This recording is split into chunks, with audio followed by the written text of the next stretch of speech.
Bonjour, monsieur, to the People's Museum in Spanish Town. Alright, so we're going to do this tour for you to learn more about Spanish Town, the people of Spanish Town, and by extension Jamaicans, how they cope primarily after emancipation, and just to celebrate why we have to remember where we're coming from to know where we are going. Alright, so welcome. Alright, come on. Alright, so I'm going to go this way.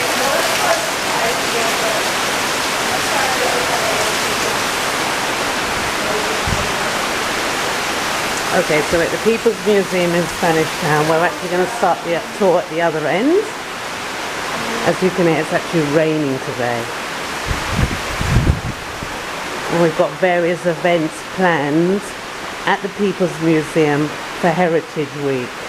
So please feel free to contact People's Museum, Emancipation Square, Spanish Town.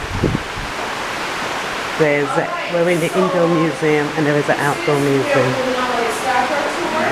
And you can see the People's Museum 1961, where it was officially called the Jamaica Folk Museum. Just 1 year before we did. Right. And so it was called the Jamaica Folk Museum. And at that time, it was pretty much maybe a smaller collection, you know, and again, for the people of Spanish Town. But it's not by accident that a museum will be set up here. Where we are is the old King's House. So when the British took over from the Spanish, right, there's always the official residence for the governor of Jamaica, which was always called the King's House. Which year? Alright, so from 1655, the British took over. Right, so Jamaica was colonized from 1494 when Columbus first came, and then the Spanish settled until 1655. Right. So between that time, Spanish Town, from I think it was 1509, Spanish Town was declared the capital of Jamaica. So when Columbus came to Jamaica, he came from the north in St. Anne, and then by the time the Spanish came and fully settled in the island, then Spanish Town was declared the capital, which is where we are. So where we are is the old King's House, which was the residence of the governor of Jamaica at the time, right?